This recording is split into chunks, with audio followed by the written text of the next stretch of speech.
Hello, guys. Today I wanted to look at the Kickstarter for Knave Second Edition because since Ben has announced that he was doing this Kickstarter, I was I was interested in keeping an eye on it just to see if how it compared to Shadow Dark, because Shadow Dark was a big Kickstarter that passed $1 million US, and it had a lot of talk around it, and I wanted to see if that's an anomaly.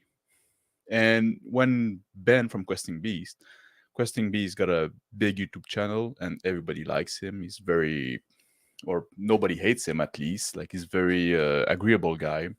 Let me just adjust the camera here a bit. Yeah, pro streamer. He's a very agreeable guy, and he always like stayed out of politics and stuff like that. So I was curious to see how his Kickstarter would do. So there you go. Now there's only a few days left to the Kickstarter, and he passed the $500,000 mark. My Kickstarter is in Canadian here, so that's a $564,000. So it's good. It's very good. Let's not kid ourselves. That's a 9,000 backer, so that's a pretty good get for him, and especially since his goal was only 13,000. But it's not $1 million mark. And what does Knave has to offer compared to Shadow Dark? I think Knave is a more interesting system than Shadow Dark, actually. I would say interesting. I don't say good because that's a matter of taste and stuff like that. I think interesting as well. But I think there's a Knave has more to offer in terms of different mechanic and stuff like that. Maybe you prefer the art in Shadow Dark than in Knave. I think the art in Knave is good, but I do prefer maybe the Shadow Dark art better. This one is this art here is really got the old school vibe. But in terms of mechanics, what does Shadow Dark has to offer? It's a mix of 5e and OSR, and the torch goes in or lasts 1 hour real time. I think Knave is more innovative in a way, although that's a second edition, so maybe that played a bit as well. But it's a classless system where basically the gear you carry impact who your character is. It's almost like the first Diablo in a RPG form. In the first Diablo, you had a character class, but you could spec it however you want. There was no restriction. You could like start with a wizard, but just like in the way you place your stat would turn it into a fighter or whatever. There was no like restriction of any kind. And also Knave do the inventory slot for inventory item. You place them in some slot, and you have to pack them. You fill up your slot. So again, like very Diablo 1 kind of feel. He also there's also a lot of charts for all kind of thing, like render encounter and the downtime activities, stuff like that. So I think actually this if you're an old school GM, even if you don't plan on running Knave per se, I think Knave has a lot to offer. So I think it's kind of like and like I said, Ben from Questing Beast has been around for a long time. He talked to a lot of people in the YouTube commentary community or RPG commentary community. He did put Knave first edition, I think, out for free. He also had Maze Rat, so he already put some product out. So 500,000, $500,000 is nothing to sneeze at, but it doesn't pass like this mythical 1 million mark. So it's just I wanted to know what you think, guys. Do you think that the fact that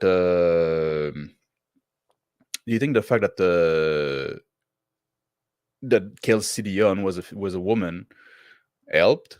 Do you think it was just the timing because it was in the midst of the OGL scandal? Do you think I'm trying to figure out this one? Why it didn't do as well? or better.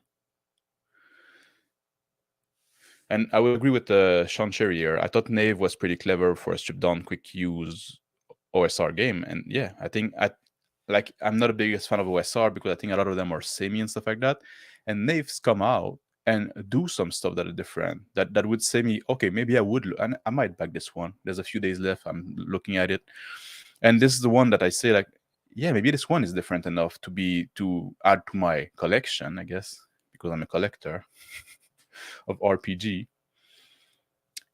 And Shadow Dog didn't quite pass this mark. He also had like good review from like big YouTuber like Dave Master and I forgot this name. Oh, well, it's right here, Baron the Rupp.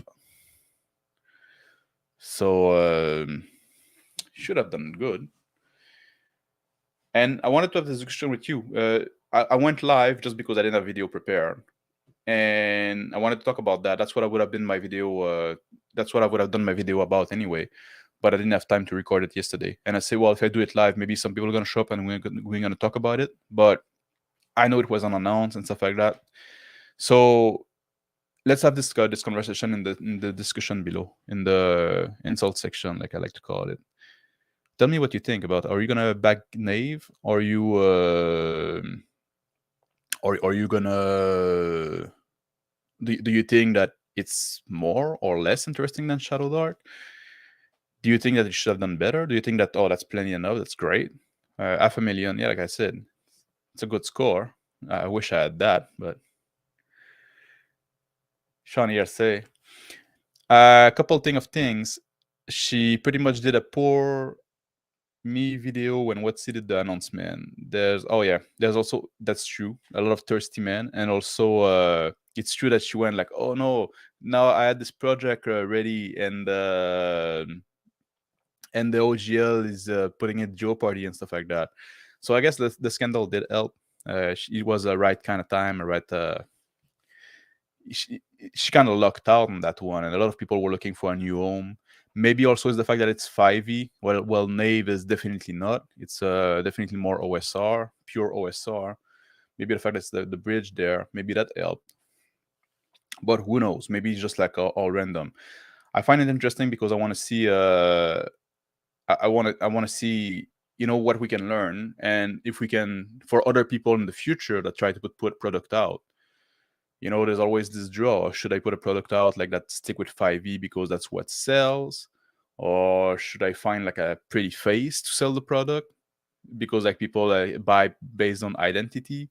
Or should I be like building a big YouTube audience certainly help, and certainly help Questing Beast here. So what is the lesson we can draw from that?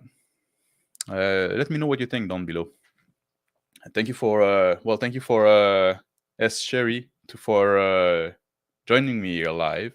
It's gonna be a short one. I just wanted to talk about it, and just like instead of recording it, pre-recording it and uploading it, I said I might do it live. If people join, I'll talk about it more if people have insight. And other than that, we can discuss it down below. Hello, Guardian of the Rune. It's been a long time. I didn't see you. I haven't seen you. Yeah, I was about to log off. It's just like a very short clip, and I'm probably like, if Angar stream, I might go on his channel. I don't know if he's planning on streaming today, so I might see a lot of you there. And have a good day and take care. I have some errand to run too, so I have to run. Hello, Rob. Now I know people like show up now, like it's when I'm about to. Maybe it was a bad plan. I'm not used to it. I don't know. Like now that I stream, I got my stream on Saturday. That was pretty fun with Victor Gorchev. I don't know what I'm gonna get on this week. If I can get somebody, I'm gonna try to. But maybe I'll move more toward the live stream format because I like the interaction with the people.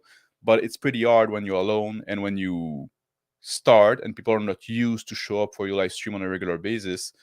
They don't know you're gonna stream, so then if you don't have like a full chat room to talk with, it's it kind of like you're just rambling. But maybe in the future, look more toward the live stream format. I'm not sure yet. Maybe I'll do a mix of both because also like sometimes I got work to do and I'm in the bush in the middle of the day and stuff like that. I don't know. I don't have like a regular schedule. and I'm pretty subjective to the weather as well. So thank you for passing by, and like I said, let me know down below what you think about this whole Knave thing. Are you gonna back it? Do you think it did more? It did more than it deserved? Do you think it would have deserved more? Do you think is did pretty good, but Shadow Dark was just artificially inflated? I'm curious about that. I'm curious about your opinion on that thing, because I look at that and I try to learn something from it, and I'm not quite sure what we can conclude from those two specific Kickstarter. Which, and like I said, Kelsey Dion wasn't a nobody before either, so there's that to consider. She didn't have the big YouTube audience. Ben does. So what's the trick to pass the $1 million mark on Kickstarter? I don't know, like few have done, like Critical Role always do when they do put something out, and Matt Colville does, stuff like that. But there must be like a formula to break up. All right, thank you for watching, guys. Have a good day. Take care.